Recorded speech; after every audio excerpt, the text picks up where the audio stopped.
আপনাদের সম্মুখে পবিত্র কোরআন এবং সহিহ হাদিসের আলোকে আলোচনা নিয়ে আসতেছেন শায়েখ আব্দুল্লাহ বিন ইরশাদ হাফিজাহুল্লাহ। সুদূর ঢাকা হইতে আগত শায়েখ আব্দুল্লাহ বিন ইরশাদ হাফিজাহুল্লাহ। আমি তাকে তার মূল্যবান বক্তব্য পেশ করার জন্য সবিনয় অনুরোধ জানাচ্ছি।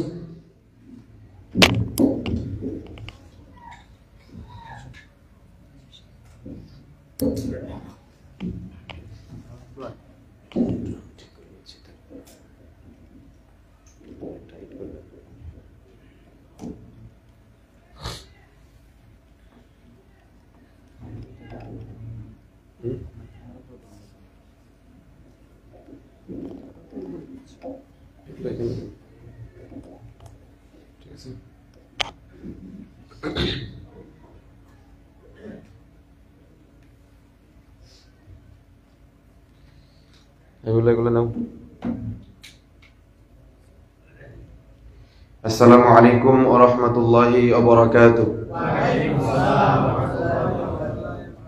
ঘুমায় গেছেন নাকি আপনারা সবাই? আসসালামু আলাইকুম ওয়া রাহমাতুল্লাহি ওয়া বারাকাতুহু। ওয়া আলাইকুম আসসালাম ওয়া রাহমাতুল্লাহি ওয়া বারাকাতুহু।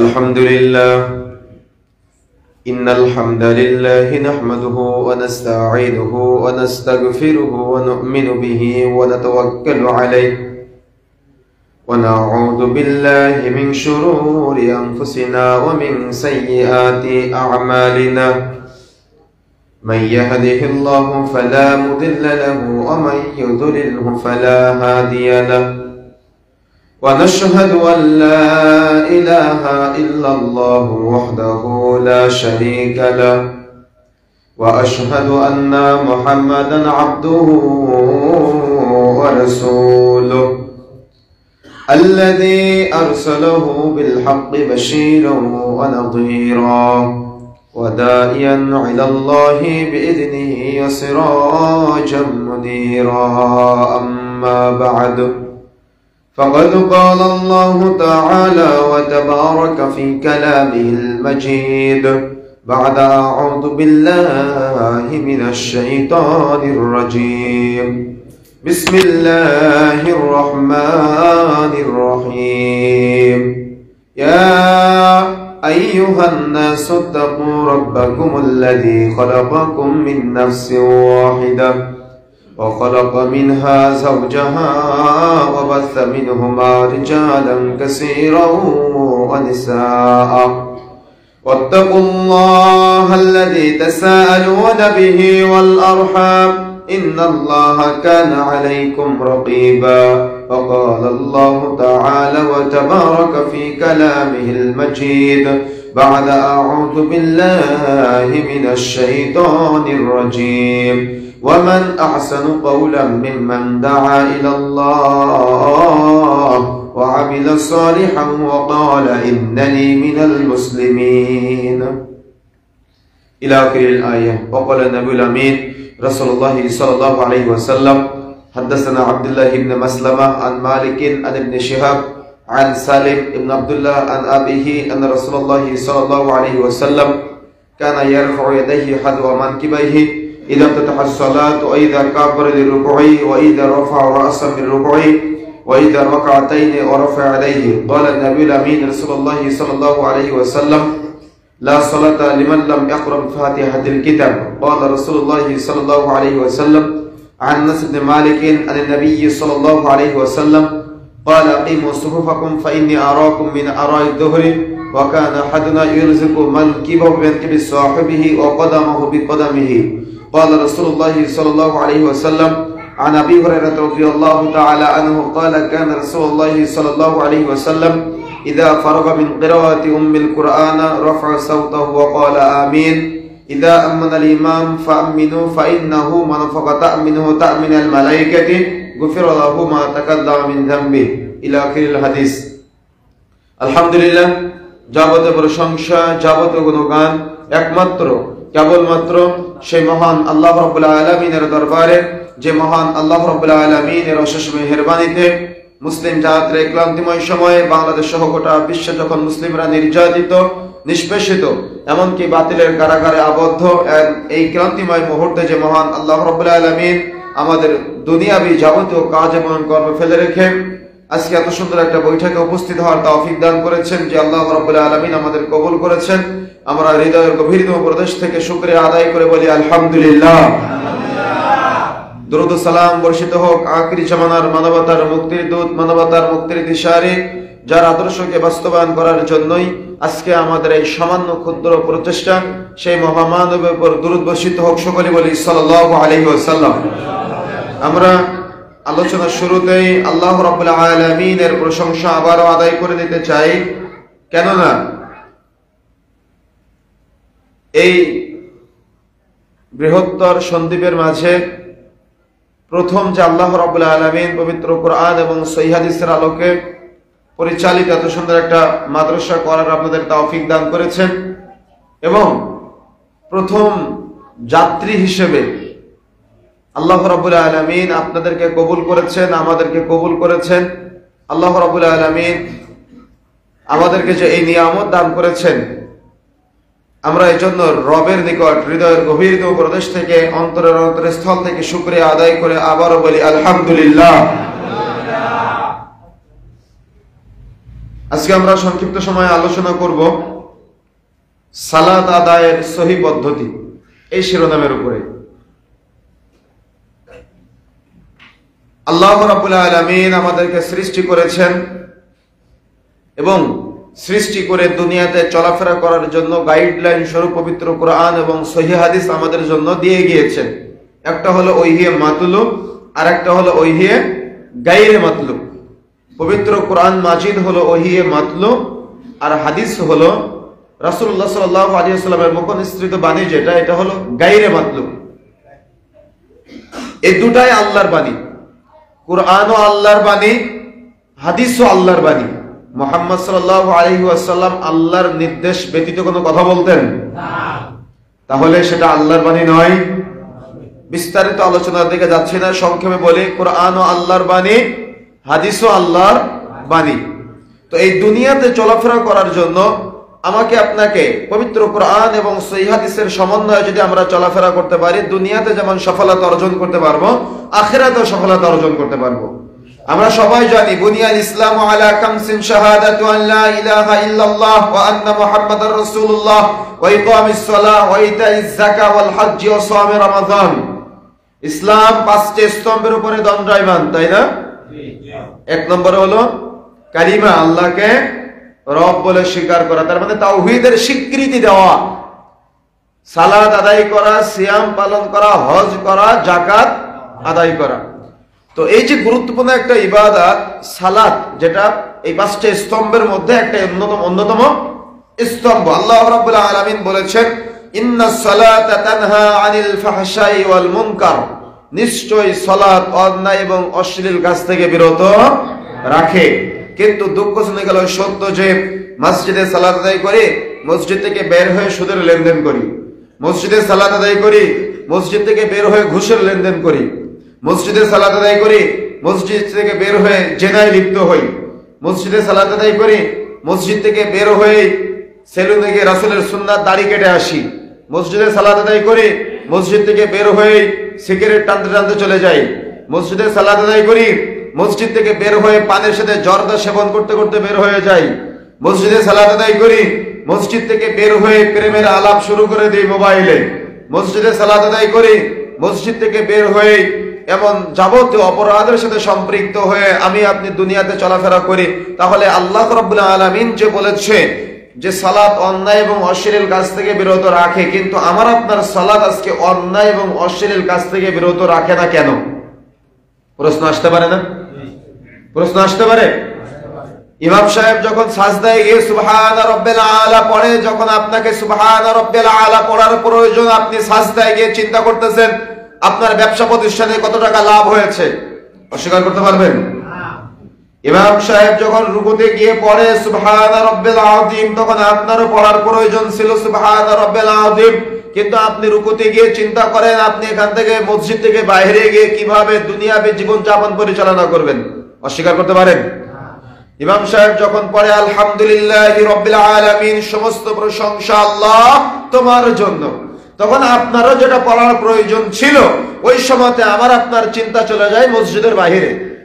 কি আমি ভুল কিছু বললাম? যাচ্ছে না আজকে এমনটা? কারণটা কি?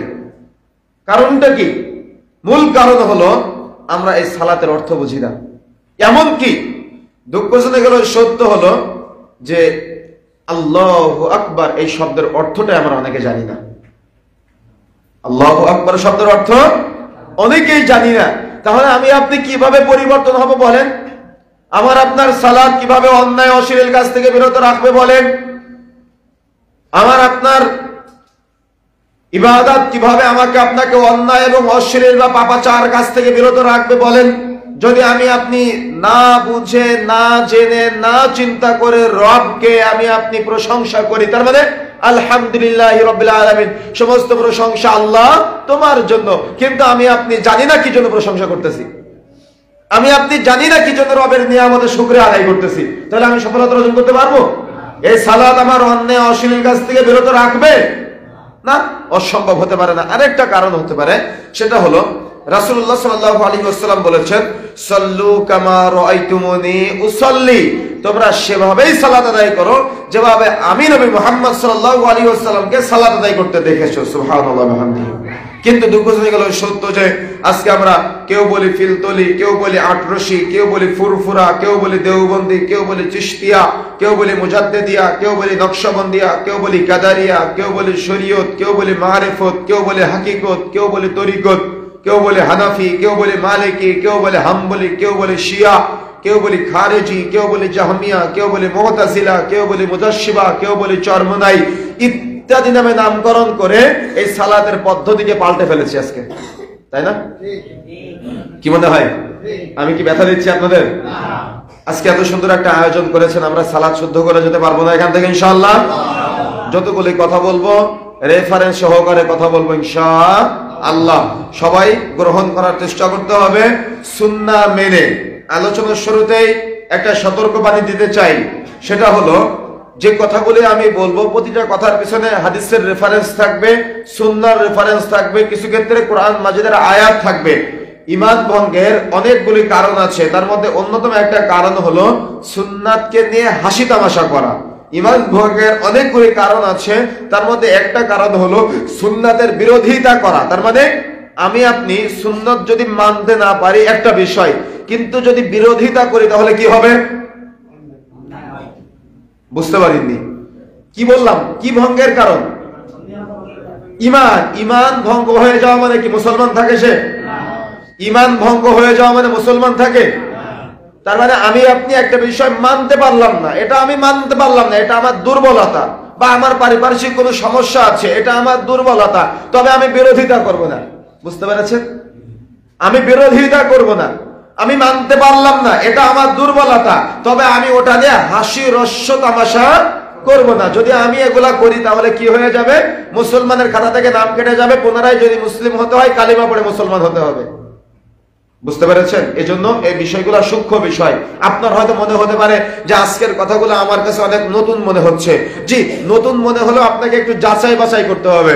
দুনিয়াতে আমি আপনি এই যে পৃথিবীতে থাকি, যাকে সব থেকে ছোট জান্নাত দেওয়া হবে, এই গোটা পৃথিবীর মতো 10টা পৃথিবী একসাথে করলে যত বড় রূপান্তরিত হবে, যাকে সব থেকে ছোট জান্নাত দেওয়া হবে তার জান্নাত হবে এত বড়। সুবহানাল্লাহ আলহামদুলিল্লাহ। এত বড় জান্নাত আপনি পাবেন, তার জন্য কি একটু দলিল খুঁজতে হবে না? আপনাদের দিকে ওই যে জমি কিনা বেচা হয়, 1 বিঘা বা 1 কানি কি আছে, শতাংশ আছে না?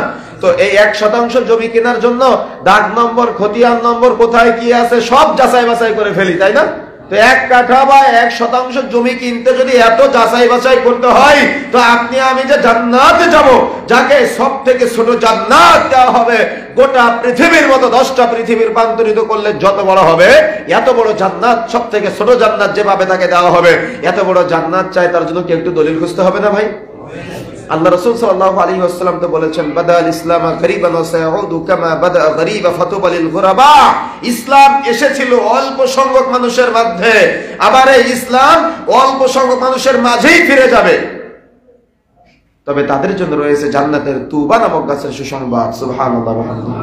তো আমি আপনি আজকে মনে করতে পারি এই পুরা সন্দ্বীপ একটা দ্বীপ, এই পুরা সন্দ্বীপের হাজারো লাখো মানুষ একদিকে, আর আমরা এখানে শত শত মাত্র কিছু মানুষ একদিকে। আমরা কি হকের পথে না তারা হকের পথে? অধিকাংশ মানুষকে হকের মানদণ্ড এটা বিশ্বাস করেন? কি বললাম? অধিকাংশ মানুষ কি হকের মানদণ্ড নাকি কোরআন হাদিস হকের মানদণ্ড?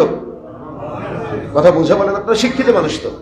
অধিকাংশ মানুষ হকের মানদণ্ড নাকি কোরআন সুন্নাহ হকের মানদণ্ড? যদি অধিকাংশ মানুষকে হকের মানদণ্ড মনে করতে হয় তো রাসূলুল্লাহ সাল্লাল্লাহু আলাইহি ওয়াসাল্লাম কি বলেছেন? রাসূলুল্লাহ সাল্লাল্লাহু আলাইহি ওয়াসাল্লাম বলেছেন, ইসলাম এসেছিল অল্প মানুষের কাছে, ইসলাম আবার অল্প মানুষের কাছেই ফিরে যাবে, কিন্তু সেই অল্প মানুষের জন্য রয়েছে জান্নাতের তুমা নামক গাছের সুসংবাদ। আল্লাহ রাসূল সাল্লাল্লাহু আলাইহি ওয়াসাল্লাম বলছেন, আমার উম্মতের মধ্যে 73টি দল হবে, 72টি দল জাহান্নামে যাবে, একটা দল জান্নাতে যাবে। আল্লাহ রাসূল অধিক যারা তাদের সফলতা বললেন নাকি যারা সংখ্যায় অল্প তাদের সফল বললেন? 1999 জন জাহান্নামে যাবে নাকি 1001 জন জাহান্নামে যাবে আর 999 জন জান্নাতে যাবে? তো আপনি যে বললেন অধিকাংশ মানুষের মতামতই চূড়ান্ত, তাহলে কি থিওরি মানতে হবে কোনটা? থিওরি মানতে হবে কোনটা? যারা হকের উপরে বিজয়ী থাকবে। লা তাযালু তাইফাতুম মিন উম্মতি যাহিরিনা আলাল হক্কি লা দুররুহুম মান খাযালাহুম হাত্তা ইয়াতি আমরুল্লাহ ওয়া হুম কাযালিক।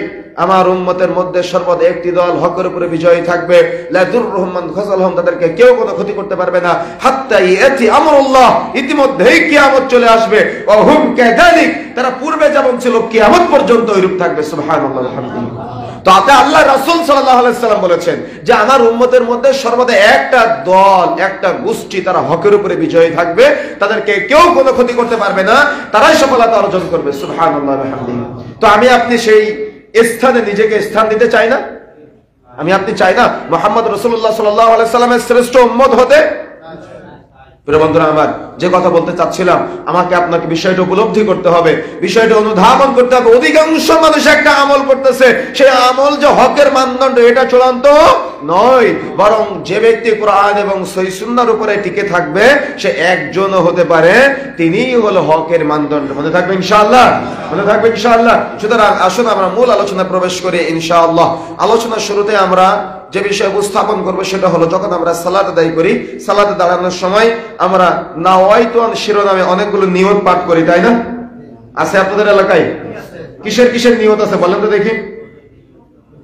কিসের কিসের নিয়ত আছে? কিসের কিসের নিয়ত আছে? ফরজ সিয়ামের এক নিয়ত, সুন্নাত সিয়ামের এক নিয়ত, তারাবির সালাতের এক নিয়ত, জানাজার সালাতের এক নিয়ত, বিতরের সালাতের এক নিয়ত। তার মানে এমন যে নিয়তগুলো আছে, আমি কয়েকদিন আগে ট্রেনে যাচ্ছিলাম, যাওয়ার সময় একটা বই দেখলাম, আমলে নাজাত, নাজাতের বই। তার মানে যে বই পড়লে মানুষ নাজাত পাবে। তো এই বইটা লিখেছেন হাফেজ মাওলানা সালমান ফারসি নামে একজন। তো এখানে উনি অনেকগুলো নিয়তের কথা উল্লেখ করেছেন, আমি আপনাদেরকে শোনাই একটু কোট করে। সেটা হলো যে নামাজের নিয়ত একটা, তারপরে লিখছে ফজরের 2 রাকাত সুন্নাতের নিয়ত, ফজরের 2 রাকাত ফরজের নিয়ত, জোহরের পূর্বে 4 রাকাত সুন্নাতের নিয়ত, জোহরের ফরজ 4 রাকাত সুন্নাতের, ফরজ 4 রাকাত সালাতের নিয়ত, জোহরের পরে 2 রাকাত সালাতের নিয়ত, 2 রাকাত নফল সালাতের নিয়ত, আসরের সালাতের 4 রাকাত সুন্নাত সালাতের নিয়ত, আসরের 4 রাকাত ফরজ সালাতের নিয়ত, মাগরিবের 3 রাকাত ফরজ সালাতের নিয়ত, মাগরিবের পরে 2 রাকাত সুন্নাত সালাতের নিয়ত, এশার 4 রাকাত সুন্নাত নামাজের নিয়ত, এশার 4 রাকাত ফরজ নামাজের নিয়ত, এশার 2 রাকাত সুন্নাত নামাজের নিয়ত, বেতরের সালাতের নিয়ত, বেতরের সালাতের এক্সট্রা নিয়ত, বেতরের নামাজ পড়ার নিয়ত, স্ত্রী মহিলাদের সালাত আদায় করার নিয়ত, জুমার নামাজ আদায় করার নিয়ত, 2 রাকাত তাহিয়াতুল ওযুর নিয়ত, 2 রাকাত দুখুলুল মসজিদের সালাত আদায় করার নিয়ত, 4 রাকাত কবলাল জুমার নামাজের নিয়ত, 2 রাকাত বাদাল জুমার নিয়ত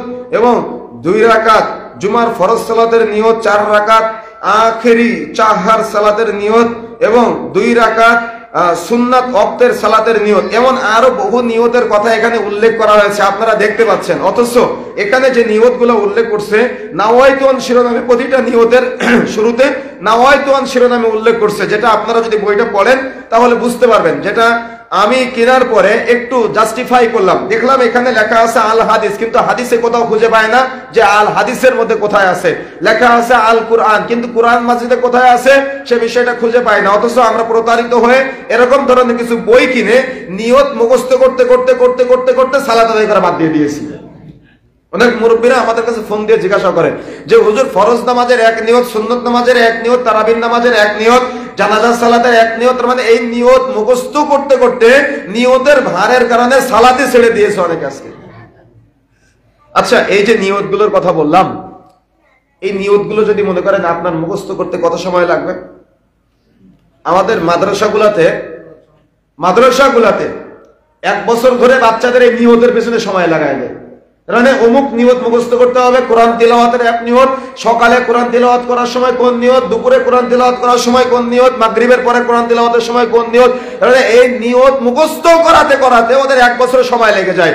অথচ মনে রাখার চেষ্টা করবেন, একমাত্র হজ্জের নিয়ত ব্যতীত পৃথিবীতে অন্য কোন ইবাদতের নিয়ত মুখে উচ্চারণ করতে পড়তে হবে রাসূলুল্লাহ সাল্লাল্লাহু আলাইহি ওয়াসাল্লাম থেকে প্রমাণ পাওয়া যায় না। আপনি হয়তো রাগ করতে পারেন, আপনি হয়তো বলতে পারেন এত কষ্ট করে নিয়তগুলো মুখস্থ করলাম, তাহলে এগুলার কি হবে? আমি একটা উদাহরণ দেই। রমজান মাসে আপনাদের এলাকায় হয় কি জানি না, তবে আমাদের খুলনা সাতক্ষীরা অঞ্চলে এগুলা বহুত হয়। মাইকে সাহারি করা শেষ, মাইকে ঘোষণা হয়েছে, নাওয়াইতু আন আসুম্মা গাদান মিন শাহরি রমাজানাল মুবারাকি ফারদাল্লাকা ইয়া আল্লাহ ফাতাকাব্বাল মিন্নি ইন্নাকা আনতাস সামিউল আলিম। কি সন্দীপে আছে এটা? সন্দীপে হয়? আচ্ছা, আমি একটু অর্থ করি, আপনারা শিক্ষিত মানুষ, আপনারা বোঝেন। নাওয়াইতু আন, আমি নিয়ত করতেছি, আসুম্মা সিয়ামের, গাদান মানে হলো আগামী কালের জন্য।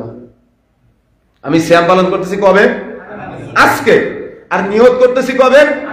আগামী কালের জন্য। এখন বলেন তো দেখি, আমি যদি এই নিয়ত করি যেদিন শেষ রমজান, ঈদের আগের দিন নিয়ত করলাম, কোন দিনের নিয়তে?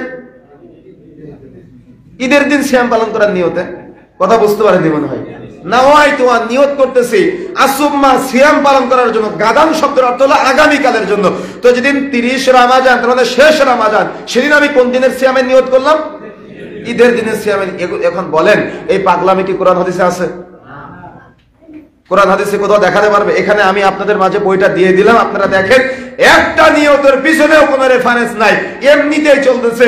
একে একটা কিছু বানিয়ে লিখে দিল, আর ওটা আমরা আমলের জন্য গ্রহণ করলাম। গতকালকেও বলেছিলাম, আজকেও বলি, আবু তাহের বর্ধমানী সাহেবের নাম শুনেছেন হয়তো অনেকেই। আবু তাহের বর্ধমানী সাহেব, ওনার একটা বই আছে, ওনার বইয়ে উনি লিখছেন যে উনি একজন পীর সাহেব ওনার মুরিদকে বলতেছে যে এই গাড়িটা বাজারে বিক্রয় করে দিয়ে আসো। তো রাস্তা দিয়ে নিয়ে যাচ্ছে, যাওয়ার সময় প্রতিমধ্যে রাস্তার লোকজন জিজ্ঞাসা করছে ষাঁড়ের দাম কত। তো রাস্তার লোকজনের তো চোখ আছে, ও তো অন্ধ না, গাধা না, ও তো অন্ধ মুরিদ না। রাস্তার লোকজনের চোখ আছে, নিচে তাকায় দেখতেছে এটা গায় না ষাঁড়। কিন্তু মুরিদকে পীর কি বলেছে? এটা গায় বলে বাজারে বিক্রয় করতে বলেছে। এখন রাস্তার লোকজন জিজ্ঞাসা করছে ষাঁড়ের দাম কত। এখন ওই মুরিদে বলতেছে পীর সাহেব এটা বলেছে গাই, এটা গাই বলেও বিক্রয় করা হবে যদিও এটা ষাঁড় হয়। তো আবু তাহের বর্ধমানী সাহেব উনি মজা করে ওখানে লিখছেন যে পীর সাহেব বলিল গাই, ষাঁড় হলেও সমস্যা নাই। তো আমাদের অবস্থা হয়েছে আজকে এমন, আজকে আমাদের অবস্থা এমন। তার মানে আমার আপনার ব্রেন দিয়েছেন আল্লাহ। আল্লাহকে গরু করে দুনিয়া পাঠাইছে আমাকে আপনাকে? আল্লাহ করে ভেড়াকে দুনিয়া পাঠাইছে আমাকে আপনাকে?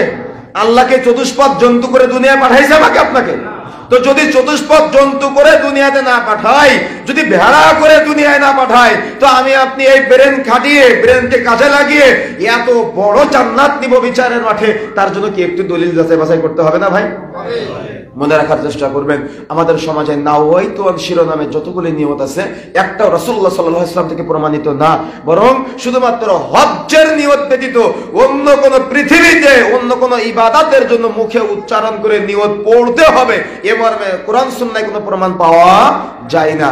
নিয়ত করতে হয়, ইন্নামাল আ'মালু বিন্নিয়াত। আপনি এই কথা বললে হয়তো পেঁচ ধরতে পারেন, তাহলে কি নিয়ত করব না? নিয়ত করতে হয়, নিয়ত পড়তে হয় না। এই মসজিদে কি জন্য এসেছেন আজকে? আজকে কি জন্য এসেছেন? আলোচনা শোনার জন্য, তাই না? আজকে এখানে আয়োজন কি জন্য? আলোচনা শ্রবণ করার জন্য। কিন্তু এটা কি? অন্যদিন কি জন্য আসেন? সালাত আদায় করার জন্য। আজকে কি জন্য এসেছেন? আলোচনা শ্রবণ করার জন্য। আপনি কি বাড়ি থেকে আসার সময় মনে মনে আপনার সংকল্প ছিল না যে আজকে সালাত আদায় করব, আবার মাহফিলও শুনবো? ছিল না? তো আপনার কি আবার মুখে উচ্চারণ করে ডবল করে বলতে হবে না হয়তো অমুক তমুক, আমি মসজিদে গেলাম, বাড়ি থেকে বের হলাম, অমুক সময় বের হলাম, অমুক সময় অমুক বক্তার বক্তব্য শুনবে এজন্য বাড়ি থেকে বের হলাম? মানে এগুলো পাগলামো, এগুলো আমাদের ব্রেনের মধ্যে একটা বোঝা চাপিয়ে দিয়েছে এক শ্রেণীর ওলামায়ে কেরাম। এগুলো তাদেরকে সতর্ক হতে হবে, আগে নসিহত থাকবে ইনশাআল্লাহ। আর যখন আমরা এই কথাগুলো বলি তখন তারা আবার বিরোধিতা করে, অথচ রেফারেন্স দিতে পারবে না।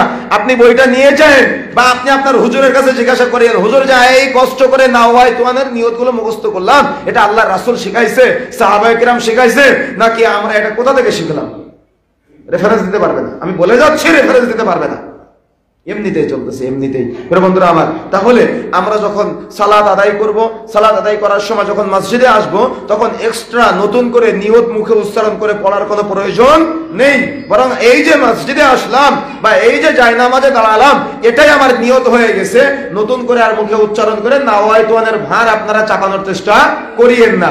সিয়াম পালনের ক্ষেত্রেও একই হিসাব, কোনো আপনারা চেষ্টা করবেন না যে যাতে করে নতুন করে নিয়ত মুখস্থ করে সিয়াম পালন করতে হয়, এই দায়ভার আপনাদের দেওয়া হয়নি। বরং সিয়াম পালন করবেন, সাহারি করবেন, নিয়ত হয়ে যাবে ইনশাআল্লাহ। অন্যদিন কেন, আজকে সকালে কি ওই ফজরের আগে উঠে খাবার দাবার খাইছিলেন নাকি? আজকে সকালে ফজরের আগে উঠে খাবার দাবার খাইছিলেন? তো খান কোন সময়? সিয়াম পালন করার জন্য, বা রমাজান মাসে সিয়াম পালন করার জন্য, বা নফল সিয়াম পালন করার জন্য। আজকে তো আপনি খাননি, ওই দিন উঠেছেন কি জন্য? সিয়াম পালন করার জন্য। এটাই নিয়ত হয়ে গেছে। মুখে উচ্চারণ করে আবার নাওয়াইতু আসুম্মা গাদানে বিদআত আর আমদানি করার দরকার নেই। সুতরাং সতর্ক হতে হবে, সাবধান হতে হবে। একটু শুনে আসেন যে কথা বলছিলাম, যে তাহলে আমরা সামনের দিকে যাওয়ার চেষ্টা করি। সালাত আদায় করার ক্ষেত্রে আমি আপনি যখন সালাত আদায় করি, সালাত আদায় করার ক্ষেত্রে আমি আপনি সালাতে দাঁড়ানোর সময় আমাদের সমাজে কিছু কিছু মসজিদে যখন আমরা সালাত আদায় করি, কিছু কিছু মসজিদে পায়ের সাথে পা, কাঁধের সাথে কাঁধ মিলিয়ে সালাত আদায় করা হয়। আবার কিছু কিছু মসজিদে ফাঁকা ফাঁকায় সালাত আদায় করা হয়। আছে শুনতে হবে এমনটা? পার্থক্য আছে। আমরা কাকে অনুসরণ করব? কাকে অনুসরণ করব? সালাত আদায় করার ক্ষেত্রে কাকে অনুসরণ করব? রাসূলুল্লাহ সাল্লাল্লাহু আলাইহি ওয়াসাল্লাম। আল্লাহ রাসূল কি বলেছেন? আলোচনা শুরুতে কি বলেছিলাম? সল্লু কামা রাআইতুমুনি উসাল্লি, তোমরা সালাত সেভাবে আদায় করো যেভাবে আমাকে সালাত আদায় করতে দেখেছো। তাহলে রাসূলের দিকে ফিরে যেতে হবে না আমাদের? মনে করেন আমি একটা মন গড়া সালাতের পদ্ধতি দিয়ে গেলাম, আমারটা মানবেন নাকি রাসূলেরটা মানবেন? কোনটা মানবেন? রাসূলেরটা মানতে হবে। বিবেক আছে না আমাদের? ব্রেন আছে। আমি আশাবাদী এখানে বুখারী মুসলিমের সমস্ত সেট সম্ভবত আছে। আমি রেফারেন্স গুলো দিয়ে যাব, আপনারা এগুলোর সাথে মিলিয়ে দেখলে বিস্তারিত পেয়ে যাবেন ইনশাআল্লাহ। তাহলে আমরা আলোচনার শুরুতে যেটা আলোচনা করব, আমাদের সমাজে প্রচলিত আছে কাঁধের সাথে কাঁধ, পায়ের সাথে পা মেলানো। কিছু কিছু মসজিদে ফাঁকা ফাঁকা হয়ে দাঁড়ানো হয়। আচ্ছা, আমরা কার অনুসরণ করব? কাকে অনুসরণ করব? রাসূলুল্লাহ সাল্লাল্লাহু আলাইহি ওয়াসাল্লামকে অনুসরণ করব। তাহলে আমরা একটু জানার চেষ্টা করি রাসূলুল্লাহ সাল্লাল্লাহু আলাইহি ওয়াসাল্লাম কোন পদ্ধতিতে এভাবে সালাত আদায় করেছিলেন। সহিহ বুখারী পর্ব 10 অধ্যায় 76 হাদিস নম্বর 725, সহিহ বুখারী পর্ব 10 অধ্যায় 77 হাদিস নম্বর 726। আল্লাহ রাসূল সাল্লাল্লাহু আলাইহি ওয়াসাল্লাম সম্পর্কে আনাস ইবনে মালিক আন নবী সাল্লাল্লাহু আলাইহি ওয়াসাল্লাম قال اقيموا صفوفكم فاني اراكم من عرى الظهر وكان احدنا يلزق منكبه بمنكب صاحبه وقدمه بقدمه। আনাস রাদিয়াল্লাহু তাআলা আনহু বলছেন, আমরা রাসূলুল্লাহ সাল্লাল্লাহু আলাইহি ওয়াসাল্লামের সাথে সালাত আদায় করেছি। আল্লাহ রাসূল সাল্লাল্লাহু আলাইহি ওয়াসাল্লাম যখন সালাতে দাঁড়াতেন, আল্লাহ রাসূল বলছেন, তোমরা তোমাদের কাতারকে সোজা করে নাও, কারণ আমি আমার পেছন হতেও আমি তোমাদেরকে দেখতে পাই। আনাস রাদিয়াল্লাহু তাআলা আনহু বলছেন, আমরা যখন কাতারে দাঁড়াতাম, কাঁধের সাথে কাঁধ, পায়ের সাথে পা মিলিয়ে দাঁড়াতাম। এ মর্মে সবচাইতে মর্যাদাপূর্ণ যে হাদিসটি আসছে, তাবরানী আওসাত 5797 নম্বর হাদিস, মান সাদ্দা ফুরুজাতান ফি সাফিন, যে ব্যক্তি কাতারের ফাঁক বন্ধ করে দাঁড়াবে, রাফা আল্লাহু বিহি দারাজাতান, মহান আল্লাহ তার মর্যাদা বৃদ্ধি করে দিবেন। ওয়া বানাল্লাহু লাহু বাতান ফিল জান্নাহ, তার জন্য জান্নাতে একটি ঘর নির্মাণ করা হবে। সুবহানাল্লাহ ওয়া আলহামদুলিল্লাহ। এখন আমি কি কথাগুলো বলে আপনাদের ক্ষতি করলাম? না। আমি এই কথাগুলো বলে আপনাদের ব্যথা দিলাম? না। এই কথাগুলো বলে ঐক্য নষ্ট করলাম? না। এই কথাগুলো বলে ফিতনা সৃষ্টি করলাম? না। কে বলেছেন কথাগুলো? আল্লাহ রাসূলের কথা যদি আপনাদেরকে শোনায় ফিতনা মনে হচ্ছে? মনে রাখার চেষ্টা করবেন। আজকে আপনারা তো বিষয়টা নিয়ে এত গবেষণা করেননি, আমি একটু গবেষণা লব্ধে একটা উদাহরণ দিই, বুঝতে পারবেন ইনশাআল্লাহ। সামান্য আমি পায়ের সাথে পা, কাঁধের সাথে কাঁধ মিলাবো, সামান্য আমি পায়ের সাথে পা, কাঁধের সাথে কাঁধ মিলিয়ে সালাত আদায় করব। বলেন তো, আমার জন্য জান্নাতে কেন ঘর নির্মাণ করা হবে? কেন আল্লাহ রাসূল অফার দিলেন? আমার মর্যাদা কেন বাড়িয়ে দেওয়া হবে? কেন আল্লাহ রাসূল অফার দিলেন? কখনো গবেষণা করেছেন? সবসময় তো মনে করেন যে আমি আপনার বিরুদ্ধে বলি, সবসময় মনে করেন যে আমরা আপনাদের বিরুদ্ধে বলি, কিন্তু কখনো কি হাদিসটা নিয়ে গবেষণা করেছেন যে আল্লাহ রাসূল কেন বলেছেন কাঁধের সাথে কাঁধ, পায়ের সাথে পা মিলিয়ে সালাত আদায় করলে তার মর্যাদা বাড়িয়ে দেওয়া হবে, তার জন্য জান্নাতে ঘর নির্মাণ করা হবে? তখন কখনো গবেষণা করেছেন? আমি তো মনে করি যে আপনি এটা তো বাপদাদার আমল থেকে করে আসতেছি, কিন্তু বাপদাদার আমল থেকে করে আসতেছি ভুল হতে পারে, তওবা করে ফিরে আসতে হবে, তাহলেই তো আমি সফল। তাহলেই তো আমি সফল। এত বড় অফার আপনি ছাড়বেন কেন? এত বড় অফার আপনি ছাড়বেন কেন? বিভিন্ন গোলামের দোহাই দিয়ে, মাযহাবের দোহাই দিয়ে, তরিকার দোহাই দিয়ে, ফেরকার দোহাই দিয়ে, ইমামের দোহাই দিয়ে এত বড় অফার কেন ছাড়বেন? আচ্ছা, এখন আমরা ব্যাখ্যা করি কেন আল্লাহ রাসূল কাদের সাথে কাঁধ, পায়ের সাথে পা মিলালে তার জন্য জান্নাতে ঘর নির্মাণ করার কথা বলেন। আপনারা কি কথা বুঝতে পারতেছেন? অসুবিধা হচ্ছে? যে কথা বলছিলাম, আল্লাহ রাসূল সাল্লাল্লাহু আলাইহি ওয়াসাল্লাম এই জন্য বলেছেন কাদের সাথে কাঁধ, পায়ের সাথে পা মিলালে জান্নাতে ঘর নির্মাণ করা হবে। মনে করেন আপনার এলাকার একটা 5 তলা বিল্ডিং এর মালিক আর একটা কুড়ে ঘরের মালিক, দুইজন মানুষের মাঝে পার্থক্য আছে না? কি সন্দীপে নাই? একজনের 100 বিঘা জমি আছে আর একজনের 1 বিঘা জমি আছে, দুইজনের মাঝে পার্থক্য নাই? একজনের 5টা প্রাইভেট কার আছে আর একজনের কোনো গাড়ি নাই, তাদের মাঝে পার্থক্য নাই? পীর সাহেব আর মুরিদের মাঝে পার্থক্য নাই কি নাই? আছে না? পীর সাহেব আর মুরিদের মাঝে কিন্তু পার্থক্য করে ফেলেছে আমরা, তার মানে মানুষে মানুষে পার্থক্য করে ফেলেছে। তো যাই হোক, এই যে পার্থক্যটা, ইসলামকে পার্থক্য সাপোর্ট করে? মনে করেন এমন অনেক গাড়ির মালিক আছে না, যে ড্রাইভার দরজা খুলে দিবে তারপরে গাড়ি থেকে বের হবে, ড্রাইভার দরজা খুলে দিবে তারপরে গাড়ি থেকে বের হবে, আছে না এমন? আছে কি? আছে। তো ইসলাম কি এই পার্থক্য দিয়েছে? কি মনে হয় ইসলাম পার্থক্য দিয়েছে? এখন মনে করেন গাড়ির ড্রাইভার আর গাড়ির মালিক মসজিদের মধ্যে এসে দুইজন দাঁড়াচ্ছে, গাড়ির ড্রাইভার আর গাড়ির মালিক মসজিদের মধ্যে এসে, খুব তীক্ষ্ণ বেরেন নিয়ে শুনবেন, গাড়ির ড্রাইভার আর গাড়ির মালিক মসজিদের মধ্যে এসে দাঁড়িয়েছে। 100 বিঘা সম্পত্তির মালিক আর 1 বিঘা সম্পত্তির মালিক মসজিদের মধ্যে এসে দাঁড়িয়েছে। 5 তলা বিল্ডিং এর মালিক আর 1 তলা বিল্ডিং এর মালিক মসজিদের মধ্যে এসে দাঁড়িয়েছে। ওই পীর সাহেব আর মুরিদে দুইজন মসজিদের মধ্যে এসে দাঁড়ায় আছে। মনে করেন এই 8 জন মানুষের কথা কিন্তু বললাম। গাড়ির ড্রাইভার, গাড়ির মালিক, পার্থক্য আছে, দুইজন মসজিদে। 5 তলা বিল্ডিং এর মালিক আর কুড়ে ঘরের মালিক দুইজন মসজিদের মধ্যে এসেছে। দেখা যাচ্ছে 100 বিঘা সম্পত্তির মালিক আর 1 কাঠা সম্পত্তির মালিক মসজিদের মধ্যে এসে দাঁড়িয়েছে। পীর সাহেব আর মুরিদ দুজনে মসজিদের মধ্যে এসে দাঁড়িয়েছে। মোটে 8 জন মানুষ মসজিদের মধ্যে দাঁড়িয়ে উভয়কে নিয়ে যদি এই চিন্তা করতে পারে, কাঁধের সাথে কাঁধ, পায়ের সাথে পাটা মিলিয়ে আমরা যখন ঐক্যবদ্ধ হয়ে কাজ করি, তখন বলি না কাঁধে কাঁধে মিলিয়ে একসাথে কাজ করি, বলি না? এমনটা কথা আছে না? আমি উদাহরণ দিচ্ছি, মনে রাখার চেষ্টা করবেন।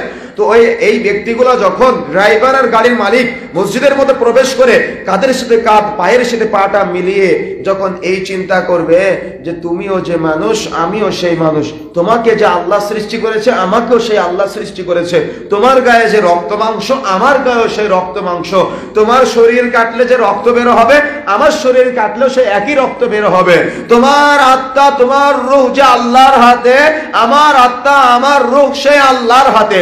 তোমার মৃত্যু কবে হবে তুমিও জানো না, আমার মৃত্যু কবে হবে আমিও জানি না।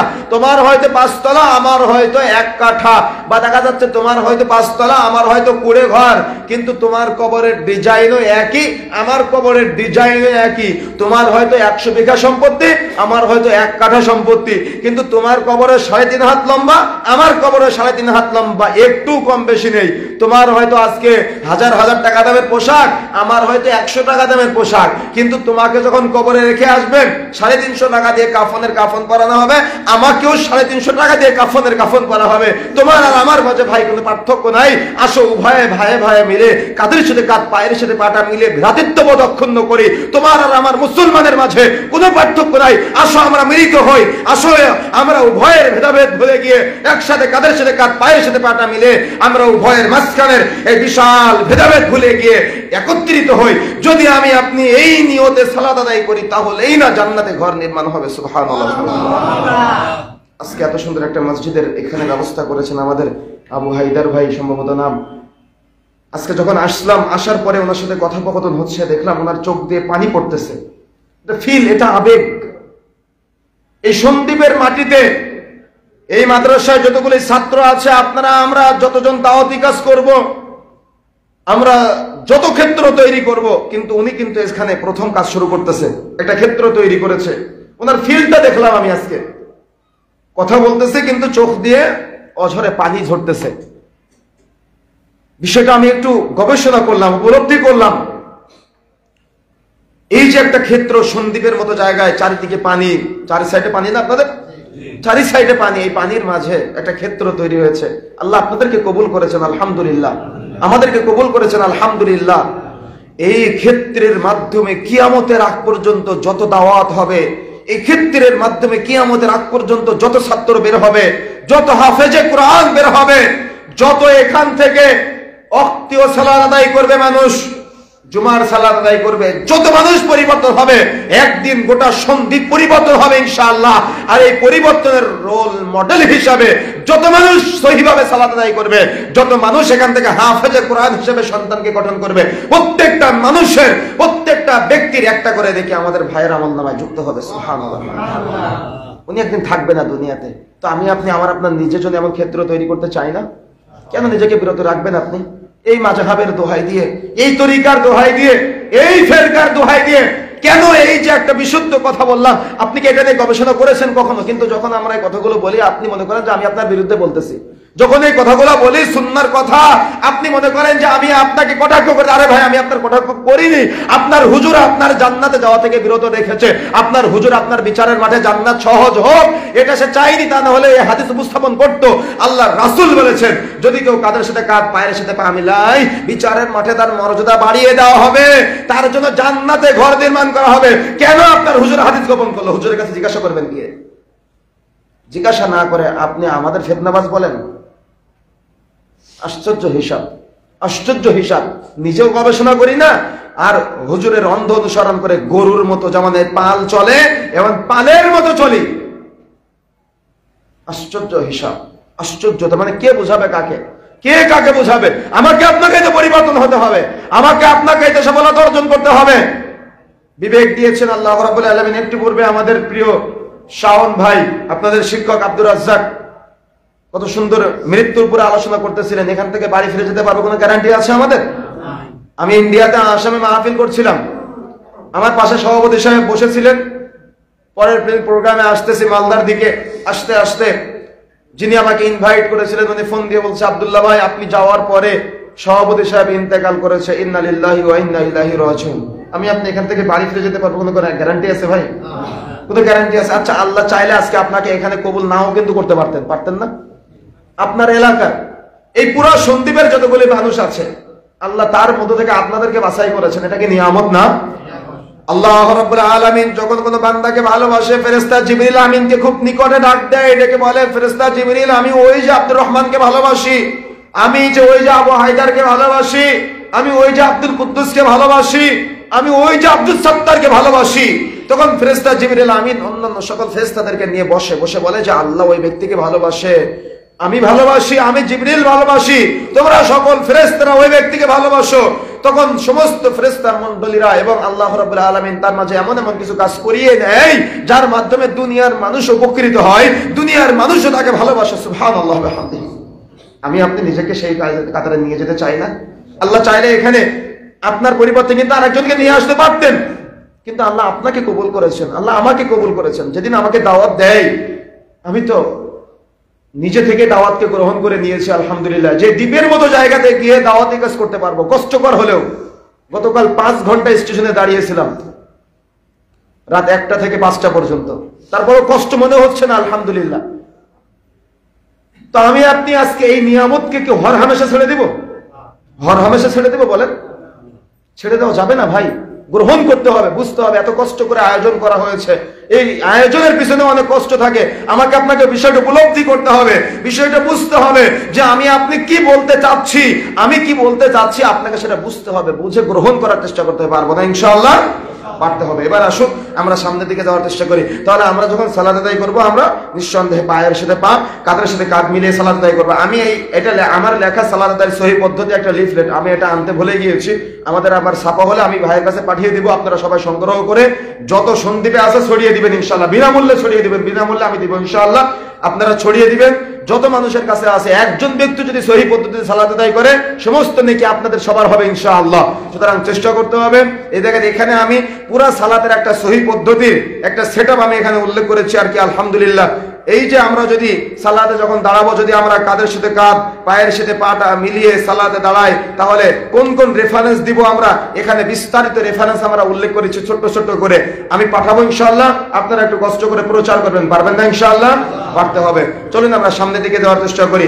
যখন আমরা সালাতে দাঁড়াচ্ছি, আমরা আজকে থেকে কাঁধের সাথে কাঁধ, ফরজ সালাত আদায় করার সময় পায়ের সাথে পাটা মিলিয়ে দাঁড়াবো। এতে করে আমাদের ভ্রাতৃত্ববোধ রক্ষা হবে, এতে করে আমরা সুন্নাতের মর্যাদা রক্ষা করব।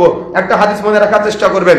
রাসূলুল্লাহ সাল্লাল্লাহু আলাইহি ওয়াসাল্লাম বলছেন, যদি কোনো ব্যক্তি ডুবে যাওয়া সুন্নাত উগড়ে তুলে, তাদের জন্য 50 জন শহীদের মর্যাদা রয়েছে। সুবহানাল্লাহ ওয়া বিহামদিহি। সাহাবায়ে কেরাম তো নেকির পাগল ছিলেন। আমরা তো নেকি বুঝি না, আমরা নেকি বুঝি না, নেকি বুঝি না। আশ্চর্য, সত্যি নেকি বুঝি না আমরা। আপনি নেকি বুঝেন না, আমিও নেকি বুঝি না। সাহাবায়ে কেরাম চট করে জিজ্ঞাসা করলেন, ইয়া রাসূলুল্লাহ, ওই 50 জন শহীদ কি বদর উহুদ খন্দকে যুদ্ধ করার মতো 50 জন শহীদ তাদের মতো মর্যাদা পাবে? তার মানে ভালো করে বুঝেন হাদিসটা।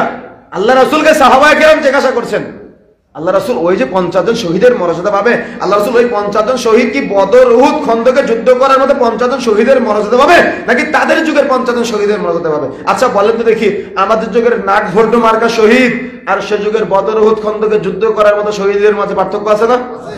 পার্থক্য আছে না? সাহাবায়ে কেরাম মনে মনে চিন্তা করছেন, আল্লাহ রাসূল যেন বলে বদর উহুদ খন্দকে যুদ্ধ করার মতো 50 জন শহীদ। সুবহানাল্লাহ ওয়া বিহামদিহি। মানে এই প্রশান্তি একটা অন্যরকম প্রশান্তি, আমি এটা বোঝাতে পারবো না আপনাদের। আমরা তখন একটা হিন্দু মারা গেল, তার নামের পিছনে শহীদ লাগিয়ে দেয়। প্রবন্ধরা আমার তো সাহাবায়ে কেরাম চটকে জিজ্ঞাসা করলেন, ইয়া রাসূলুল্লাহ, ওই 50 জন শহীদ কি বদর উহুদ খন্দকে যুদ্ধ করার মতো 50 জন শহীদের মর্যাদা পাবে, নাকি তাদের যুগের 50 জন শহীদের মর্যাদা পাবে? আল্লাহ রাসূল সাল্লাল্লাহু আলাইহি ওয়াসাল্লাম বলছেন, সাহাবায়ে কেরাম তারা বদর উহুদ খন্দকে যুদ্ধ করার মতো 50 জন শহীদের মর্যাদা পাবে। সুবহানাল্লাহ ওয়া বিহামদিহি। কারা বলেন তো দেখি, কারা? কাদের বর্ণনা দিলাম ভুলে গেছেন? কারা? এখন কি মনোযোগ নাই আপনাদের? কথা কি বুঝতে পারতেছেন না? কাদের জন্য অফার দিলেন আল্লাহ রাসূল? যারা এই ডুবে যাওয়া সুন্নাত চালু করবে, যারা ডুবে যাওয়া সুন্নাত চালু করবে তাদের জন্য 50 জন শহীদের মর্যাদা। তাও কোন 50 জন? যারা বদর উহুদ খন্দকে যুদ্ধ করে শহীদ হয়েছে, এরকম 50 জন শহীদের মর্যাদা পাবে। সুবহানাল্লাহ ওয়া বিহামদিহি। এবার আসুন, যখন আল্লাহ রাসূল সাল্লাল্লাহু আলাইহি ওয়াসাল্লাম বললেন বদর উহুদ খন্দকে যুদ্ধ করার মতো 50 জন শহীদের মর্যাদা পাবে, সাহাবায়ে কেরামের মুখ মলিন, তারা আরো চাচ্ছেন, তারা আরো চাচ্ছেন। সাহাবায়ে কেরাম জিজ্ঞাসা করলেন, সাহাবায়ে কেরামের মুখ মলিন দেখে আল্লাহ রাসূল সাল্লাল্লাহু আলাইহি ওয়াসাল্লাম যখন কথোপকথন হচ্ছে, সাহাবায়ে কেরাম জিজ্ঞাসা করলেন যে আল্লাহ রাসূল সাল্লাল্লাহু আলাইহি ওয়াসাল্লাম, সাহাবায়ে কেরামের মুখ যখন মলিন দেখলেন কথোপকথনের মাঝখানে, সাহাবায়ে কেরামকে লক্ষ্য করে বলছেন, সাহাবায়ে কেরাম তারা যে শুধু বদর উহুদ খন্দকে যুদ্ধ করার মতো 50 জন শহীদের মর্যাদা পাবে এতটুকু নয়, তারা পিছনে যত পাপ করেছে সব পাপগুলোকে নেকি দ্বারা রূপান্তরিত করে দেওয়া হবে। সুবহানাল্লাহ। কি ভাই ক্ষতি করতে এসেছি আপনাদের? ব্যথা দিতে এসেছি? আপনি ব্যথা মনে করলেন কেন? এটা তো ব্যথা না। আমি এতদিন ভুল করেছি, আজকে তওবা করে পরিবর্তন হব। তওবা করে পরিবর্তন হওয়ার সাথে সাথে পিছনে যত পাপ করেছি সব পাপ নেকিতে রূপান্তরিত হয়ে যাচ্ছে। সুবহানাল্লাহ ওয়া বিহামদিহি। আমার আপনার জন্য 50 জন শহীদের মর্যাদা, তাও যেন তারা 50 জন শহীদ না, যারা বদর উহুদ খন্দকে যুদ্ধ করে শহীদ হয়েছে তাদের মতো মর্যাদা পাবো। সুবহানাল্লাহ ওয়া বিহামদিহি। আজকের পর থেকে যেন আমরা ফরজ সালাতে কাঁধের সাথে কাঁধ, পায়ের সাথে পা মিলিয়ে সালাত আদায় করতে পারি, তাহলে মনে করতে হবে আপনি সুন্নাতের আনুগত্য করেছেন, তাহলে মনে করতে হবে আপনি রাসূলের আনুগত্য করেছেন, তাহলে মনে করতে হবে আপনি রাসূলের প্রতি ভালোবাসা দেখিয়েছেন। এটা হলো জানার সাথে সাথে মানা, জানার সাথে সাথে মানা। সুতরাং চেষ্টা করবো ইনশাআল্লাহ, পারবো ইনশাআল্লাহ, দাওয়াত দিতে পারবো ইনশাআল্লাহ, চেষ্টা করতে হবে। কারণ আপনার দাওয়াতে একজন পরিবর্তন হলেও তার মাধ্যমে যত মানুষ পরিবর্তন হবে সমস্ত নেকির ভান্ডার আপনার আমলনামায় যুক্ত হবে ইনশাআল্লাহ। এই অফার ছাড় দিব? ছাড় দিব না। এবার আসুন সামনে দিকে যাওয়ার চেষ্টা করি। যখন আমরা সালাত দাঁড়াচ্ছি, কিছু কিছু মসজিদের ইমাম সাহেব বা সাধারণ মানুষ রফুলে দায়ের করে, মানে উভয় হাত কাঁধ বরাবর উঠাই। কিছু কিছু মসজিদের ইমাম সাহেব কানের সাথে লাগাই, আবার কিছু কিছু মসজিদে একেবারে উঠাই না। আমরা কাকে অনুসরণ করবো? কাকে অনুসরণ করবো? আচ্ছা, আমি কি সুর তাল দিয়ে বক্তব্য দিলে খুশি হতেন আপনারা? কথা কি অপছন্দ হচ্ছে? আমরা কাকে অনুসরণ করব? মুহাম্মদ সাল্লাল্লাহু আলাইহি ওয়াসাল্লামকে অনুসরণ করব। একটু যাই মুহাম্মদ সাল্লাল্লাহু আলাইহি ওয়াসাল্লাম কি বলেছেন আগে জানার চেষ্টা করি এ বিষয়ে। সহিহ বুখারী পর্ব 10 অধ্যায় 83 হাদিস নম্বর 735, সহিহ বুখারী পর্ব 10 অধ্যায় 84 হাদিস নম্বর 736, সহিহ বুখারী পর্ব 10 অধ্যায় 87 হাদিস নম্বর 737, সহিহ বুখারী পর্ব 10 অধ্যায় 88 হাদিস নম্বর 739। এবং এই বিষয়ে আরো যতগুলি রেফারেন্স দেওয়া যাবে, বুখারী, মুসলিম, আবু দাউদ, নাসাই, তিরমিজি, ইবনে মাজাহ সহ যত হাদিস গ্রন্থ আছে সব হাদিস গ্রন্থ খুঁজে 4 শতাধিক হাদিস পাওয়া যাবে। হাদাসানা আব্দুল্লাহ ইবনে মাসলামা আন মালিক আন ইবনে শিহাব আন সালিম ইবনে আব্দুল্লাহ আন আবিহি আন রাসূলুল্লাহ সাল্লাল্লাহু আলাইহি ওয়াসাল্লাম কানা ইয়ারফাউ ইয়াদাইহি হাদওয়া মানকিবিহি ইযা ইফতাহা আস-সালাত ওয়া ইযা কাব্বারা লির-রুকু'i ওয়া ইযা রাফা'a রা'সাহু মির-রুকু'i ওয়া ইযা রাকা'তাইনি ওয়া রাফা'a ইয়াদাইহি। রাসূলুল্লাহ সাল্লাল্লাহু আলাইহি ওয়াসাল্লাম বলছেন, তাহলে আব্দুল্লাহ ইবনে উমর রাদিয়াল্লাহু তাআলা আনহু বলছেন রাসূলুল্লাহ সাল্লাল্লাহু আলাইহি ওয়াসাল্লাম সম্পর্কে, আব্দুল্লাহ ইবনে উমর, আমার দিকে তাকাতে হবে, রাসূলুল্লাহ সাল্লাল্লাহু আলাইহি ওয়াসাল্লাম সম্পর্কে আব্দুল্লাহ ইবনে উমর রাদিয়াল্লাহু তাআলা আনহু বলছেন, আমি রাসূলুল্লাহ সাল্লাল্লাহু আলাইহি ওয়াসাল্লামের সাথে সালাত আদায় করেছি। আল্লাহ রাসূল সাল্লাল্লাহু আলাইহি ওয়াসাল্লাম যখন সালাতে দাঁড়াতেন তখন উভয় হাত কাঁধ বরাবর উঠাতেন, যখন রুকুতে যেতেন রুকু হতে মাথা উঠাতেন, তখন তিনি একইভাবে উভয় হাত কাঁধ বরাবর উঠাতেন, যখন তিনি 2 রাকাত পর সালাত শুরু করতেন তখন তিনি একইভাবে উভয় হাত কাঁধ বরাবর উঠাতেন। এখানে দেখেন আমি কতগুলো হাদিসের রেফারেন্স দিয়েছি, আপনারা দেখে নেওয়ার চেষ্টা করবেন। সহিহ বুখারী 735 এবং 6667, সহিহ মুসলিমের 391, ইসলামিক ফাউন্ডেশন থেকে সহিহ মুসলিম যেটা বের হয়েছে 669 নম্বর হাদিস, আবু দাউদের 726 নম্বর হাদিস, মিশকাতের 790 নম্বর হাদিস, 793 নম্বর হাদিস, এবং এখানে আমরা আরো হাদিস উল্লেখ করেছি। সহিহ বুখারী 740, ইসলামিক ফাউন্ডেশন থেকে যে অনুবাদ হয়েছে 704 নম্বর হাদিস, নাসাইর 889 নম্বর হাদিস, আবু দাউদের 727 নম্বর হাদিস, ইবনে খুজাইমার 480 নম্বর হাদিস, ইবনে হিব্বানের 1860 নম্বর হাদিস, এবং আপনারা আরো দেখতে পারেন বাইহাকির মধ্যে আসছে সুনানুল কুবরা 10008 নম্বর হাদিস, ইরওয়াইল গালিল হাদিস নম্বর 354, মুস্তাদরাক আল হাকিম 10761 নম্বর হাদিস, এবং আবু দাউদের 662 নম্বর হাদিস, 666 নম্বর হাদিস, মিশকাতের 11002 নম্বর হাদিস, সনদ সহিহ, সহিহ বুখারী 725 নম্বর হাদিস, এবং তাবরানির মধ্যে আসছে, মুসান্নাফে আবু শাইবার মধ্যে আসছে 3824 নম্বর হাদিস, এবং এ বিষয়ে কত রেফারেন্স নিয়ে 4 শতাধিক রেফারেন্স দিতে পারবো। অথচ আমি আপনি এটা বোঝার চেষ্টা করি না, আমি আপনি একটা রাসূলের উপরে সাহাবায়ে কেরামের উপরে মিথ্যারোপ করে এই পুরো 400 হাদিসকে দাবিয়ে দিয়েছি। সেটা কি?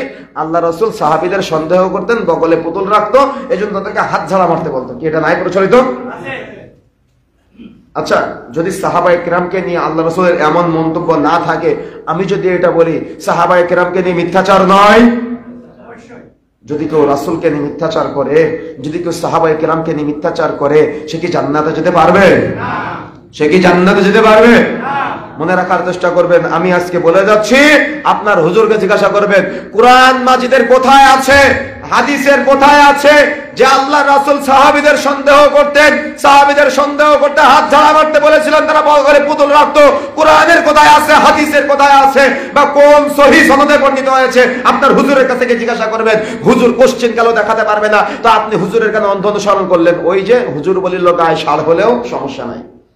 ওই আমাদের সাতক্ষীরাতে একটা মাজার আছে, বুঝতে পারছেন? সাতক্ষীরাতে একটা মাজার আছে, যারা অনলাইনে আমার সাথে আছেন আপনারা দেখেছেন। তো ওই মাজারে গিয়েছে, আমার সাথে আমার আরো 2 জন বন্ধু আছে, আমি দেখতে গিয়েছি। তো ওই মাজারে গিয়ে দেখি যে ওই মহিলারা বোতলে পানি নিচ্ছে। তো আমি জিজ্ঞাসা করলাম যে এখানে বোতলে পানি নেওয়ার কাহিনীটা কি, পানি খাওয়ার কাহিনী কি? তো ওখানকার যারা খাদেম আছে ওনারা বলতেছে, ভিডিও আছে, আমি মিথ্যা বলতেছি না, অনলাইনে ভিডিও আছে, আমার ইউটিউবে আছে, আপনারা দেখে নেওয়ার চেষ্টা করবেন। তো ওখানে আমি জিজ্ঞাসা করলাম যে এখানে বোতলে পানি নেওয়ার কাহিনীটা কি? তখন বলতেছে, মুরিদে বলতেছে, খাদেম বলতেছে যে যদি বোতলে কেউ পানি খায় তাহলে যে যে নিয়তে পানি পান করবে তার সেই নিয়ত পূর্ণ করা হবে। তো আমি জিজ্ঞাসা করলাম যে কই পীর সাহেব, একটু পীর সাহেবের সাথে দেখা করি। তো বলতেছে পীর সাহেব তো দেশে নাই, পীর সাহেব কানাডায় গিয়েছে। আমি বললাম কি জন্য? তো বলছে পীর সাহেব অসুস্থ, ডাক্তার দেখাতে গেছে। কথা মানে বুঝতে পারেননি আপনারা? কথা বুঝতে পেরেছেন? তা আজকে আমাদের অবস্থা এমন না? পীর সাহেব, তখন আমি ওখানে সুন্দর করে আবার বলেছিলাম যে পীর সাহেব অসুস্থ হলে কানাডায় যায় আর মুরিদ অসুস্থ হলে মাজারে আসে। কত অন্ধভক্তি আজকে আমাদের! আশ্চর্য হিসাব, আশ্চর্য। তার মানে এগুলা আমাদের কোন দিকে নিয়ে যাচ্ছে? এজন্য যে কথা বলছিলাম, যখনই আমি আপনি কোরআন এবং সহিহ সুন্নাহর কোনো কথা শুনবো তখন সেটা রেফারেন্স যাচাই করতে হবে। হুজুরের উপরে অন্ধ অনুসরণ করলে হবে না। কেননা রাসূলুল্লাহ সাল্লাল্লাহু আলাইহি ওয়াসাল্লাম বলছেন, মেরাজের রাতে জান্নাত জাহান্নাম ভ্রমণ করতে গিয়ে আল্লাহ রাসূল সাল্লাল্লাহু আলাইহি ওয়াসাল্লাম দেখে এক শ্রেণীর ব্যক্তিকে জাহান্নামে ডুবানো হচ্ছে, উঠানো হচ্ছে, ডুবানো হচ্ছে, উঠানো হচ্ছে। আল্লাহ রাসূল জিবরিল আমিনকে জিজ্ঞাসা করলেন, জিবরাইল মান হাউলায়, এরা কারা? এদেরকে কেন এভাবে শাস্তি দেওয়া হচ্ছে। জিবরিল আমিন বলেছিলেন, আল্লাহ রাসূল এরা তারাই যারা আপনার সমাজে আলেম ওলামা ছিল, বক্তৃতা করে বেড়াতো, তাদেরকে আজকে জাহান্নামে ডুবানো হচ্ছে, উঠানো হচ্ছে, ডুবানো হচ্ছে, উঠানো হচ্ছে। আল্লাহ রাসূল সাল্লাল্লাহু আলাইহি সাল্লাম মিরাজ থেকে ফিরে এসে মিম্বারে দাঁড়িয়ে সাহাবায়ে কেরামকে লক্ষ্য করে বলছেন, সাহাবায়ে কেরাম বিচারের বাড়ি যখন হুজুরকে টানতে টানতে জাহান্নামের দিকে নিয়ে যাওয়া হবে, এমত অবস্থায় হুজুরের মুখ দিয়ে নাড়ি ফুড়ে গলে বেরিয়ে আসবে, এমত অবস্থায় হুজুরের অনুসারীরা হুজুরকে লক্ষ্য করে বলবে, হুজুর আনতা তা'মুরুনা বিল মা'রুফ ওয়া তানহাউনা আনিল মুনকার, হুজুর আপনি তো সৎ কাজের আদেশ দিয়েছিলেন, অসৎ কাজের নিষেধ করেছিলেন, আজকে আপনার কেন এই অবস্থা, আপনাকে কেন জাহান্নামে নেওয়া হচ্ছে? তখন হুজুর বলতে থাকবে, আ'মুরুনা বিল মা'রুফ ওয়া তানহাউনা আনিল মুনকার, আমি সৎ কাজের আদেশ দিয়েছিলাম, অসৎ কাজের নিষেধ করেছিলাম, কিন্তু আমি নিজে পালন করিনি। যে আমার সামনে বিষয়গুলো ক্লিয়ার ছিল, দীপ্তিমান ছিল, উজ্জ্বল ছিল, পরিষ্কার ছিল, কিন্তু আমি তোমাদের সামনে উপস্থাপন করিনি। যে তখন হুজুরকে যখন জাহান্নামে নেওয়া হবে, হুজুরের সাথে সাথে হুজুরের অনুসারীকে জাহান্নামে নেওয়া হবে। হুজুরের অনুসারীকে জাহান্নামে নেওয়া হবে কেন? হুজুরের অনুসারীকে গরু করে দুনিয়ায় পাঠানো হয়নি, হুজুরের অনুসারীকে ছাগল করে দুনিয়ায় পাঠানো হয়নি, হুজুরের অনুসারীকে ভেড়া করে দুনিয়ায় পাঠানো হয়নি, চতুষ্পদ জন্তু জানোয়ার করে দুনিয়ায় পাঠানো হয়নি। হুজুরের অনুসারীকে ব্রেন দিয়ে দুনিয়ায় পাঠানো হয়েছে, বিবেক দিয়ে দুনিয়ায় পাঠানো হয়েছে, কিন্তু হুজুর এটা অনুসরণ করতে পারেনি, হুজুর এটা বুঝতে পারেনি। এজন্য হুজুরের সাথে সাথে হুজুরের অনুসারীকে জাহান্নামে নিক্ষেপ করা হবে। হুজুরে যেমন বুঝেনি, হুজুরের অন্ধ গণ্ড মূর্খ মুরিদরাও এটা বোঝার চেষ্টা করেনি। এখানে আমি একটা বই আপনাদের মাঝে উপস্থাপন করতে পারি, বইটার নাম হলো সহি লাগাইছে আবার সহি নুরানি পাঞ্জেগানা ওয়াজিফা, সূরা ফাতিহা, সূরা ইয়াসিন, সূরা রহমান, সূরা ওয়াকিয়া, সূরা মুজাম্মিল, সূরা মুলক, সূরা দুখান, সূরা হাসর, সূরা আকবার, এখানে দুরুদে আকবার, আয়াতুল কুরসি, দুরুদে খায়ের এবং 20 লক্ষ নেকির একটা দোয়ার বই। এটা 20 লক্ষ নেকির একটা দোয়ার বই। এটা হুজুরে লিখেছে, কিন্তু এটা লিখেছে কিন্তু হুজুরে। এই যে এখানে আপনার হুজুরে কি লিখেছে দেখবেন, হুজুরে লিখেছে কি, এখানে সূরা ফাতিহা তাফসীর করেছে আপনার হুজুরে লিখেছে সূরা ফাতিহার ফজিলত। আমি কিন্তু মিথ্যা বলছি না, সব দাগ দিয়েছি দেখেন। এখানে সুন্দর করে আপনার হুজুর লিখেছে, যদি কেউ সূরা ফাতিহা কাগজে লিখে দরজার উপরে ঝুলিয়ে রাখে, ওই ঘর নিরাপদ থাকবে।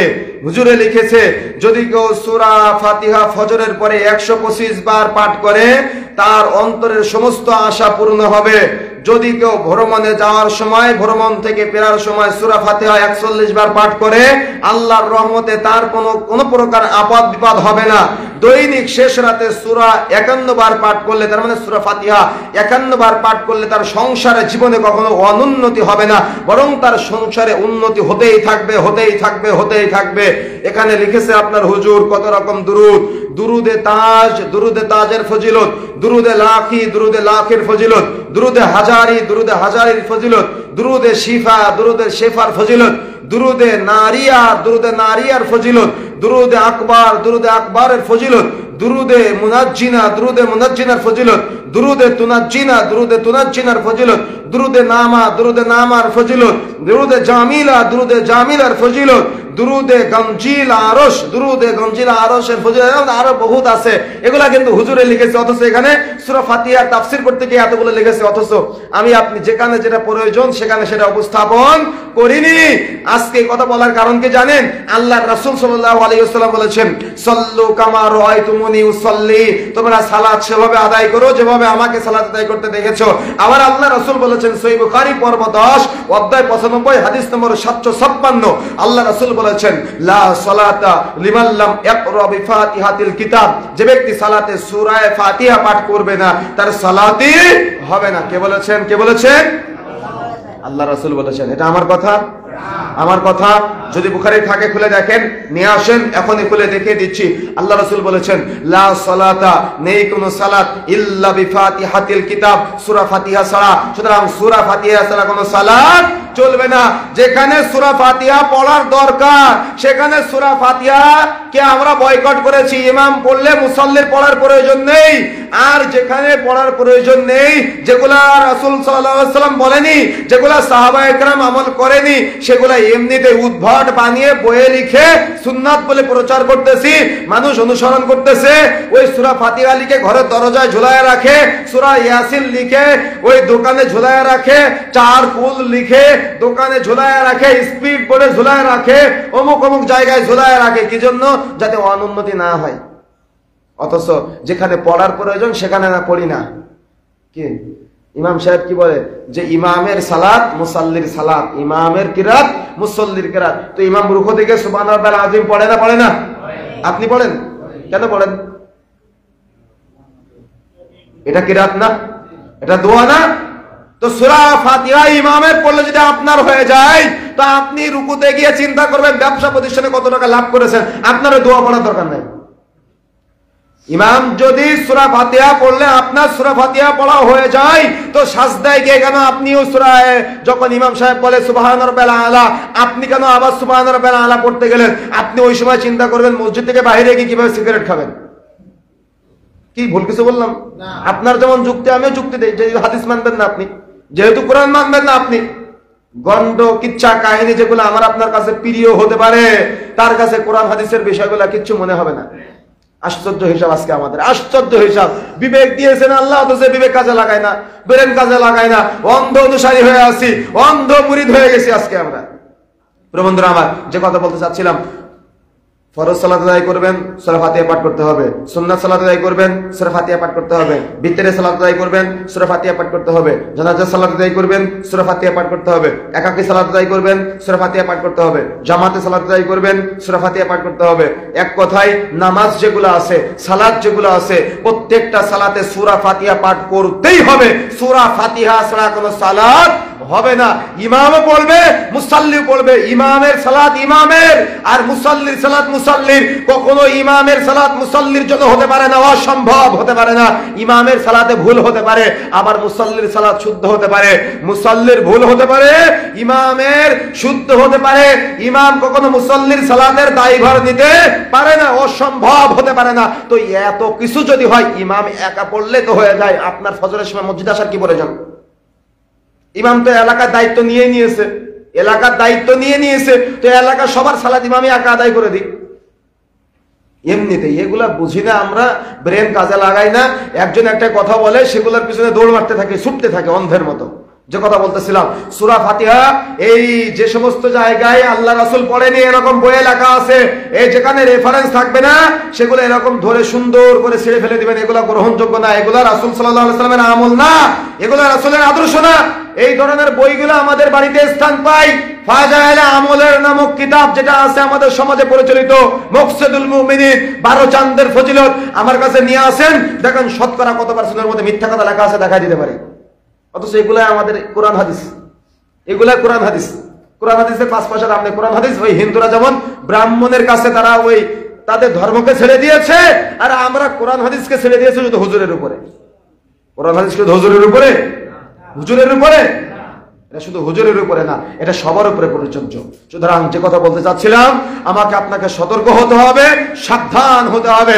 এরকম উদ্ভট পরিস্থিতিময় যে পরিবেশগুলো আছে, এগুলাতে সুন্নাতের অনুসরণ করতে হবে, বিদআত থেকে সর্বদা বিরত থাকতে হবে। পারবো ইনশাআল্লাহ? পারবো ইনশাআল্লাহ? পারতে হবে। যে কথা বলতেছিলাম, আমাকে আপনাকে সালাতে সূরা ফাতিহা পাঠ করতে হবে। সূরা ফাতিহা ছাড়া কোনো সালাত হবে না। তবে সূরা ফাতিহা হলো মা হুয়া শিফা, শিফার সালাত। আপনার সাপে কামড় দিয়েছে, আপনি ওখানে সূরা ফাতিহা পড়েন, আর মুখের লালা দিয়ে ওই ক্ষত স্থানে লাগান, আপনার সাপ, সেই সাপের বিষটা পানিতে রূপান্তরিত হয়ে যাবে। এই বিষ আর বিষ থাকবে না। কে বলেছেন? আল্লাহ রাসূল বলেছেন। এখানে প্রয়োগ করেন। আমি আপনি যেখানে যেটা প্রয়োজন সেখানে যেটা প্রয়োগ করি না। আপনার হাড়ে ব্যথা করতেছে, শরীরে ব্যথা, আপনি 100% যেমন ওষুধের উপরে বিশ্বাস করেন, এরকম 100% বিশ্বাস করেন যে আমার আল্লাহ আমাকে শেফা দান করবে। সূরা ফাতিহার আরেকটা নাম হলো শেফা, এটা হলো শেফার সালাত। আমি একটু মেসেজ করি আর সূরা ফাতিহা পাঠ করি, দেখবেন আপনার ওই ব্যথা দূরীভূত হয়ে যাবে। সুবহানাল্লাহ ওয়া বিহামদিহি। যেখানে যেটা প্রয়োজন সেখানে সেটা করি না, আর যেখানে যেটা প্রয়োজন নেই সেখানে সেটা আমি আপনি করাতে ব্যস্ত আজকে। অথচ আমার আপনার বোঝার চেষ্টা করতে হবে, আমাকে আপনাকে উপলব্ধি করতে হবে। তা না হলে আমি আপনি দুনিয়াতে যেমন সফলতা অর্জন করতে পারবো না, আখিরাতে সফলতা অর্জন করতে পারবো না। এবার আসুন তাহলে আমরা যে বিষয়ে আলোচনা করতে করতে এদিকে চলে এসেছিলাম, সেটা হলো যে রফুল আদানের বিষয়, এবং পরবর্তীতে আমরা আলোচনা করলাম সূরা ফাতিহা পাঠের বিষয়। দুইটা বিষয়কে আপনারা বুঝতে পেরেছেন?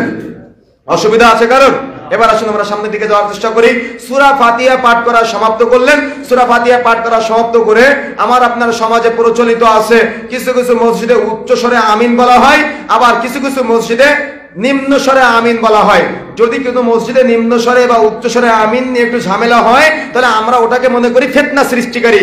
এবং কিছু কিছু বক্তা, কিছু কিছু ব্যক্তি এগুলো নিয়ে এমন ভাবে মতবিরোধ বা মত পার্থক্য তৈরি করে, যেটা আশ্চর্য হয়ে যেতে হয় আমাদের, যে আজকে এই সমস্ত কথাবার্তা বলে মানুষদেরকে ফিতনাবাজ হিসেবে আমাদেরকে আখ্যায়িত করে, কোরআন হাদিসের বিষয়গুলোকে ইগনোর করে, কোরআন সুন্নাহর বিষয়গুলোকে, রাসূলুল্লাহ সাল্লাল্লাহু আলাইহি ওয়াসাল্লামের আদর্শিত বিষয়গুলোকে আমি আপনি এমন এমন কিছু ব্যক্তির মাধ্যমে এমন এমন কটাক্ষপূর্ণ কিছু কথা শুনি, যেগুলো আমরা তাদের কাছে কোশ্চিন কালে আশা করিনি।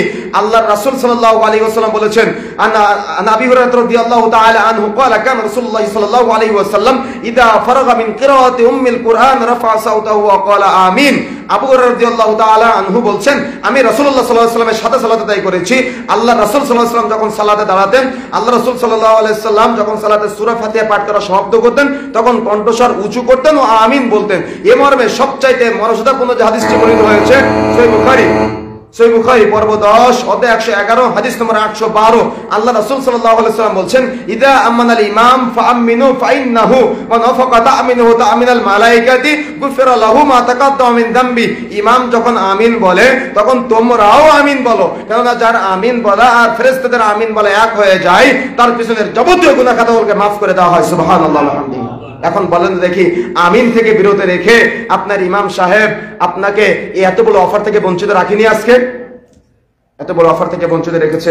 আমরা আলোচনার সামনের দিকে নিয়ে যেতে যাচ্ছি না। আল্লাহ রাব্বুল আলামিন যদি অন্য কোনো সময় আমাদের সুযোগ দেয়, তৌফিক দেয়, তাহলে আমরা আলোচনার বাকি অংশ, পরবর্তী অংশ সেদিন উপস্থাপন করার চেষ্টা করব ইনশাআল্লাহ। তবে আলোচনা শেষে যেটা বলতে চাই, আমরা যদি সহিহ পদ্ধতিতে সালাত আদায় করতে চাই, তাহলে professor doctor Mohammad Asadullah Galib sir কর্তৃক লিখিত সালাতুর রাসূল সাল্লাল্লাহু আলাইহি ওয়াসাল্লাম সংগ্রহ করতে হবে। যদি আমরা সহিহ পদ্ধতিতে সালাত আদায় করতে চাই, আব্দুর রাজ্জাক বিন ইউসুফ উস্তাদ কর্তৃক লিখিত সালাতুর রাসূল সাল্লাল্লাহু আলাইহি ওয়াসাল্লাম, নবীজি মুহাম্মদ রাসূলুল্লাহ সাল্লাল্লাহু আলাইহি ওয়াসাল্লামের নামাজ বইটা সংগ্রহ করতে হবে। যদি আমরা রাসূলুল্লাহ সাল্লাল্লাহু আলাইহি ওয়াসাল্লামের পদ্ধতিতে সালাত আদায় করতে চাই, তাহলে আমাদেরকে সংগ্রহ করতে হবে ডক্টর মুজাফফর বিন মোহসেন উস্তাদ কর্তৃক লিখিত জাল হাদিসের কবলে রাসূলুল্লাহ সাল্লাল্লাহু আলাইহি ওয়াসাল্লামের সালাত। আরো যদি আমরা সহজে দেখতে চাই, সহিহ বুখারী পর্ব 10 অধ্যায় 1 হাদিস নম্বর 603, সহিহ বুখারী পর্ব 10 অধ্যায় 2 হাদিস নম্বর 605, সহিহ বুখারী পর্ব 10 অধ্যায় 3 হাদিস নম্বর 606, সহিহ বুখারী পর্ব 10 অধ্যায় 11 হাদিস নম্বর 617, সহিহ বুখারী পর্ব 10 অধ্যায় 76 হাদিস নম্বর 725, সহিহ বুখারী পর্ব 10 অধ্যায় 77 হাদিস নম্বর 726, সহিহ বুখারী পর্ব 10 অধ্যায় 111 হাদিস নম্বর 812, সহিহ বুখারী পর্ব 10 অধ্যায় 112 হাদিস নম্বর 813, সহিহ মুসলিমের 725, 726, 727 এবং ইসলামিক ফাউন্ডেশন থেকে যেটা অনুবাদ হয়েছে 704, 705, 706, আবু দাউদের দ্বিতীয় নম্বর খণ্ডের 126 থেকে 128 নম্বর পৃষ্ঠা খুলে দেখুন, আরো রেফারেন্স দেওয়া যাবে। আল্লাহ রাব্বুল আলামিন যদি অন্য কোনো সময় সুযোগ এবং তৌফিক দেয়, আলোচনার বাকি অংশ, পরবর্তী অংশ আমরা সেদিন উপস্থাপন করব ইনশাআল্লাহ। সংক্ষিপ্ত সময়ে যে আমরা আলোচনা করলাম, আল্লাহ রাব্বুল আলামিন আমাদের আমলে বাস্তবায়ন করার তৌফিক দান করুন। আল্লাহুম্মা আমিন। এই আশা, এই দাবি, এই দোয়া ব্যক্ত রেখে আজকে সংক্ষিপ্ত সময়ের আলোচনা এখানে সমাপ্ত করছি। সুবহানাকাল্লাহুম্মা ওয়া বিহামদিক, আশহাদু আল্লা ইলাহা ইল্লা আনতা, আস্তাগফিরুকা ওয়া আতুবু ইলাইক। ওয়াসসালামু আলাইকুম ওয়া রাহমাতুল্লাহি ওয়া বারাকাতুহু।